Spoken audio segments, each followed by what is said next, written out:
पाऊस काय अजिबात थांबायचं नाव घेत नाही. उठल्यापासून पाऊस म्हणजे सुरूच आहे, अजिबात थांबलेला नाहीये आणि गेले 2 दिवस पाऊस हा कंटिन्यू सुरू आहे आणि त्यात हा आळस म्हणजे काय बोलायचं कामच नाही. आणि त्यात मोबाईल घेऊन बसल्यानंतर अरे देवा, म्हणजे 2 मिनिट फक्त मोबाईल घेऊन बसते असं आपण आपल्या मनाला समजवतो, पण 2 तास कुठे निघून जातात काहीही कळत नाही. ते शॉर्ट बघा, रील बघा, जे काही युट्यूबवरती व्हिडिओ बनवतात त्यांचं मग ते व्हिडिओ शूट केलेला असेल, ती एडिट करा, वायटी स्टुडिओ 1000 वेळेला ओपन करून बघा. माझं तरी फक्त एक 5 मिनिट मोबाईल घेणार असं मी माझ्या स्वतःच्या मनाला सांगते आणि 2-3 तास कुठे निघून जातात काहीही समजत नाही.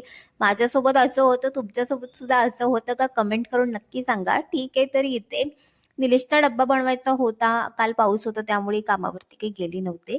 आज पाऊस थोडा कमी आहे, म्हणजे ये जा पावसाची सुरू आहे. तुमच्या इकडे सुद्धा असा एकसारखा पाऊस सुरू आहे का? कमेंट करून नक्की सांगा. मिनी व्लॉग कसा वाटला हेही सांगा. Okay, bye.